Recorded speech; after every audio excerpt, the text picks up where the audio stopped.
Welcome to iDream media. So పెద్దలందరూ ఏంటంటే బ్రహ్మ ముహూర్తం, బ్రాహ్మీ ముహూర్తం. ఈ ముహూర్తంలో నిద్ర లేచి కొన్ని విధి విధానాలు పాటించడం వల్ల మనం చాలా ఆరోగ్యంగా ఉంటాము. అంతేకాదు అష్టైశ్వర్యాలు కూడా వస్తాయని. అసలు ఏంటి బ్రహ్మ ముహూర్తం అంటే ఏంటి? మరి అప్పుడు నిద్ర లేచి ఏం చేయాలి? ఎటువంటి కార్యాలు నిర్వహిస్తే కనుక మనకు ఆరోగ్యం అనేది వస్తుంది?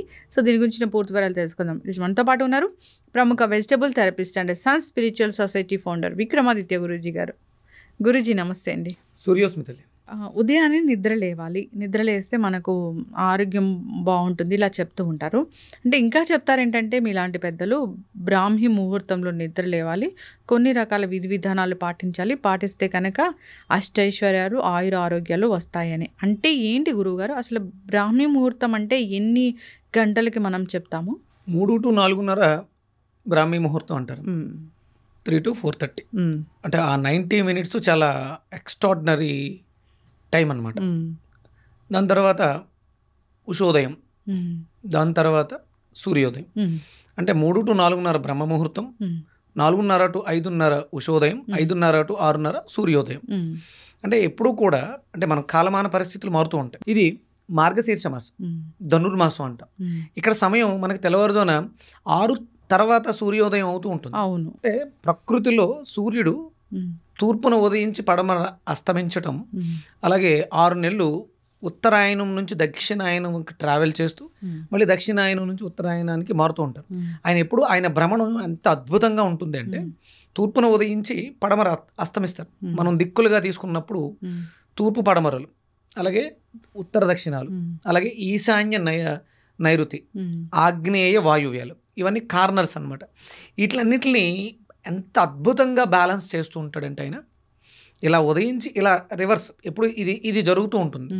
తూర్పు ఆ ఉదయం అనేది ఎప్పుడు కూడా ఇప్పుడు ఇలా వెళ్ళిపోయాడు కదా, తూర్పును ఉదయించి పడమరకు వెళ్ళిపోయాడు, మళ్ళీ వెనక్కి రివర్స్ వస్తాడా? రాడు.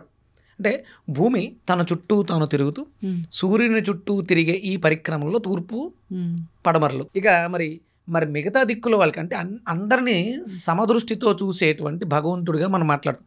ఇక్కడ భగవంతుడు స్పిరిచువాలిటీ, ఆధ్యాత్మికత, ఆరోగ్యం ఎందుకు చేకూర్చడం జరిగిందంటే ఆయన లేకపోతే, సూర్యోదయం లేకపోతే మన జీవితాల్లో వెలుగు లేదు, ఆరోగ్యం లేదు. కాబట్టి భగ అంటే మండుతున్నటువంటి అగ్నిగోళం, భగుడు ఒక కాంతి అనమాట. అది సూర్యుడి నుంచి జరుగుతుంది.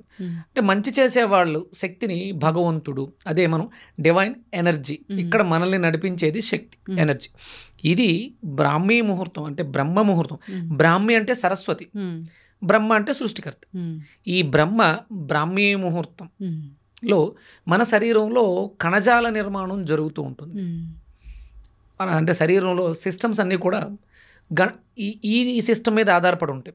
మన శరీరంలో సెల్స్ అన్నీ కూడా 3 to 4:30 రెస్పిరేటరీ అంటే బ్రీతింగ్ ఎక్సర్సైజ్ చేయడం ద్వారా ఎలిమినేషన్ బాగుంటుంది. ఈ ప్రభావం వెళ్ళి లార్జ్ ఇంటెస్టైన్స్ మీద పడుతుంది. ఎవరైతే 3 to 4:30 మధ్యలో విధిగా లేచి ప్రాణాయామం చేస్తారో వాళ్ళ శరీరంలో వ్యర్థ విసర్జన అద్భుతంగా ఉంటుంది. మనం గాలి పీల్చడం ద్వారా వ్యర్థాలు పీలుస్తుంటాం, మంచినీళ్ళు తాగడం ద్వారా వ్యర్థాలు వస్తాయి, మనం తినే పదార్థాల ద్వారా కూడా వ్యర్థం వస్తుంది. ఇది కాకుండా మనం చాలా వింటాం, చాలా చూస్తాం.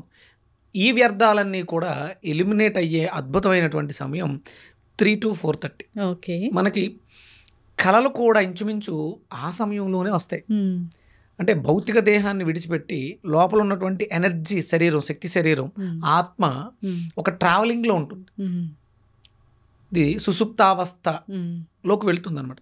అక్కడ మన భూత భవిష్యత్తు వర్తమానాలకి సంబంధించినటువంటి డీటెయిల్స్ని కలెక్ట్ చేసుకుంటూ ఉంటుంది. ఇది అంటే నమ్మితే నిజం, నమ్మకపోయినా నిజమే, తెలియదు అంతే. అంటే లేదు అనడం చాలా ఈజీ అమ్మా.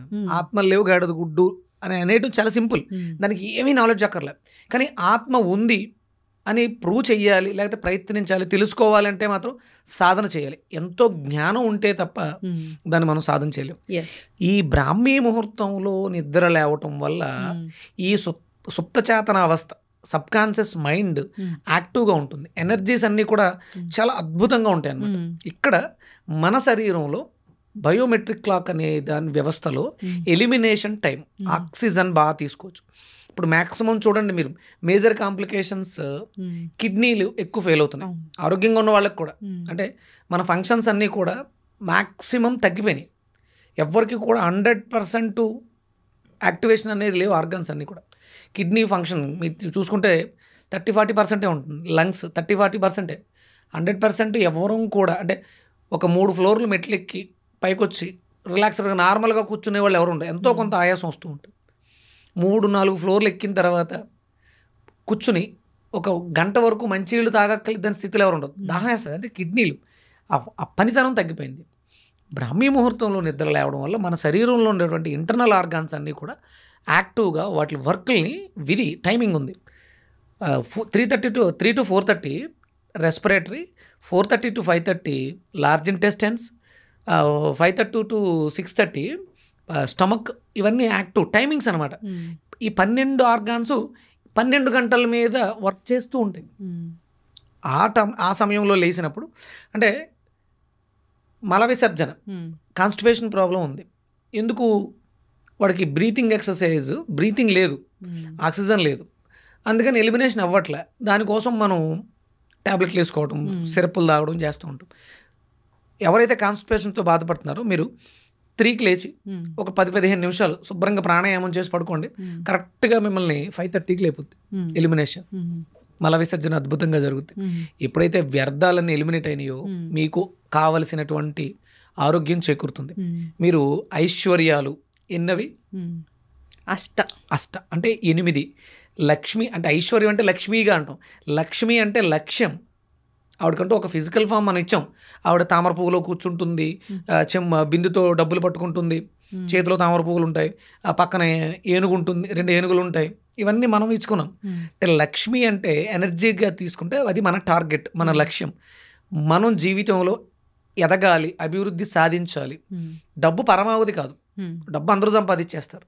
కానీ ఎవరైతే పొందిన దాంతో అష్టలక్ష్మిలో 8 లక్ష్మిలో ధనము, ఐశ్వర్యము, ఆరోగ్యము, సంతానము, ధైర్యలక్ష్మి, దానలక్ష్మి, విద్యాలక్ష్మి, సరస్వతి, ఇవన్నీ అంటే 8 క్వాలిటీస్ ఏవైతే ఉన్నాయో ఇవన్నీ కూడా పర్ఫెక్ట్గా ఒక మనిషిలోకి రావడానికి చేసేటువంటి సాధన బ్రాహ్మీ ముహూర్తం. ఇప్పుడు బ్రాహ్మీ ముహూర్తంలో లేస్తాం గురువుగారు. సో అంటే ఏమైనా మంత్రం చదువుకోవాలా, దీపం వెలిగించుకోవాలా, సో ఏదైనా మెడిటేషన్ లాంటిది చేయాలా, ఏం చేయాలి? అంటే సాధన. ఇక్కడ దీపం వెలిగించాలి అంటే శుద్ధి, ఒత్తి వేయాలి, నూనె వేయాలి, ఇవన్నీ ఉంటాయి కదా. ఇవన్నీ సూర్యోదయం తర్వాత చేస్తాం. ఇక్కడ బ్రాహ్మీ ముహూర్తం అనేది నిన్ను నువ్వు తెలుసుకోవటానికి, నువ్వు మానసికంగా పరిపక్వత సాధించడానికి. పొద్దుటే ఆ సమయంలో లేచి స్నానాలు చేసేసి పూజలు చేసేస్తే పుణ్యం వచ్చేస్తుంది, నామజపాలు చేసేస్తే పుణ్యం రాదు. ముందు ఫస్ట్ ఆత్మశుద్ధి కావాలి. ఆత్మశుద్ధి కావాలంటే ఈ ఇన్స్ట్రుమెంట్ చాలా పర్ఫెక్ట్గా ఉండాలి. 3 గంటలు లేవడం అంటే అంత ఈజీ కాదమ్మా. అంటే ఇప్పుడున్నటువంటి దైనందిన జీవితంలో ఎవ్వరూ కూడా 11 గంటల లోపు పడుకోవట్లే. 11 గంటల నుంచి 3 గంటలకు మధ్యలో ఎంత టైం ఉంది? ఏముంది?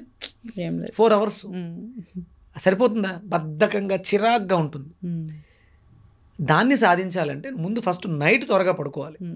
9-10 గంటలకల్లా పడుకుంటే మీరు 3 గంటలకు నిద్ర లేవగలుగుతారు. మీ జీవితంలో అంటే ఇప్పుడు చాలా మోటివేషనల్ స్పీచెస్ వస్తున్నాయి.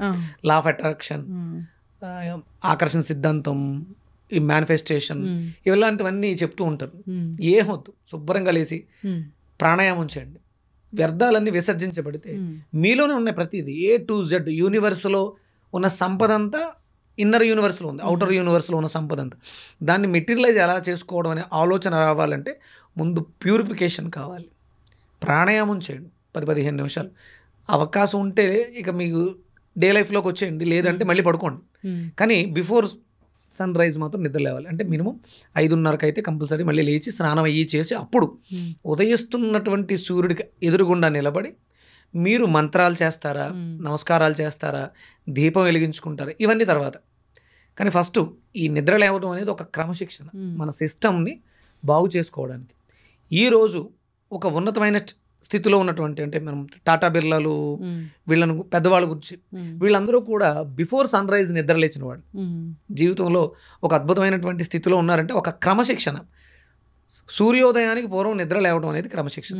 మనకి లక్ష్యాలు కోరికలు ఎక్కువ ఉన్నాయి, సమయం తక్కువగా ఉంది. అప్పుడు మనం బ్రాహ్మీ ముహూర్తాన్ని బ్రహ్మ ముహూర్తాన్ని ఉపయోగించుకుంటాం. సృష్టి చెయ్యాలి, అద్భుతంగా ఇంకా ఏదో సాధించాలి అన్నప్పుడు కంపల్సరీ మనం టార్గెట్ 3 to 4:30 ఈ సమయంలో మీరు చేసే ప్రతి పని మిమ్మల్ని విజయాన్ని సాధించడానికి సపోర్ట్ చేస్తుంది. ఎస్, ఖచ్చితంగా గురూజీ చాలా చక్కగా చెప్పారండి. అసలు ఏంటి బ్రహ్మ ముహూర్తం, బ్రాహ్మీ ముహూర్తం, ఎందుకు ఉదయాన్నే నిద్ర లేవాలి, మనం పాటించవలసిన విధి విధానాలు ఏంటి, అప్పుడు లేస్తే మనం అన్ని పనుల్లో ఎలా మనం సక్సెస్ సాధిస్తాం అనేది చాలా చక్కగా చెప్పారు. అడిగారు కాబట్టి ఒక ఆబ్జెక్ట్ కావాలి, మన దృష్టి కేంద్రీకరించాలంటే ఏదో ఒక ఆబ్జెక్ట్ లేకపోతే కష్టం. ఇక్కడ ఒక మంత్రానికి కూడా తీసుకోవచ్చు అనుసంధానంగా. అది మనం మెడిటేషన్కి ధ్యానానికి ప్రతిబంధకం కాకూడదు. ఓం నమో నారాయణాయ, ఓం నమో నారాయణాయ అంటే మళ్ళీ డిస్ట్రాక్ట్ అవుతాం. అందుకని అది మననం జరుగుతూ ఉండాలి, మనస్సుని కేంద్రీకరిస్తుంది. అందుకని అద్భుతమైనటువంటి మంత్రం ఓం మణి పద్మాయ నమః. నమః పెడితేనేమో జపం అవుతుంది, దానికి ఓం మణి పద్మేహం, ఓం మణి పద్మేహం, ఓం మణి పద్మేహం అంటే నాభి మన కేంద్ర బిందువు, అది దాన్ని అవేకం చేస్తుంది.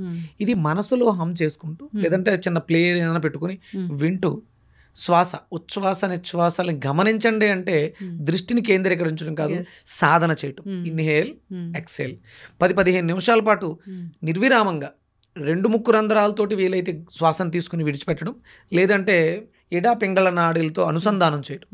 మీకు ఏది కుదిరితే అది ఇన్హేల్ చేసి హోల్డ్ చేసి ఎక్సేల్ చేయడం. ఇవి రెగ్యులర్గా సాధన చేస్తే మీకు అవసరం ఏంటి, ఈ పర్పస్ ఏంటి లైఫ్కి, ఇవన్నీ కూడా ఆ భగవంతుడి యొక్క స్పృహలోంచి బయటకు వస్తాయి. అంటే నేను చెప్పింది చెయ్యాలి కాదు, నేను చెప్పింది ఎంతవరకు కరెక్ట్ అనేది మీకు అర్థమవుతుంది. మీరు చెయ్యాలా చేయకూడదా అనేది మీకు అర్థమవుతుంది, జ్ఞానం వస్తుంది. ఖచ్చితంగా గురువుగారు చాలా చక్కగా చెప్పారండి. పెద్దల మాట చద్దన్న మూట అంటారు. పెద్దలు ఏదైనా చెప్తే అది ఖచ్చితంగా పాటించాల్సిందే. అప్పట్లో సైంటిఫిక్ రీజన్స్ అది ఇది కాదు, వాళ్ళు చెప్పారు అంటే వాళ్ళు దాన్ని ఎక్స్పీరియన్స్ చేసి చెప్తారు. చక్కటి ఇన్ఫర్మేషన్ గురువుగారు, అందరూ పాటించాలని కోరుకుందాం. ధన్యవాదాలు.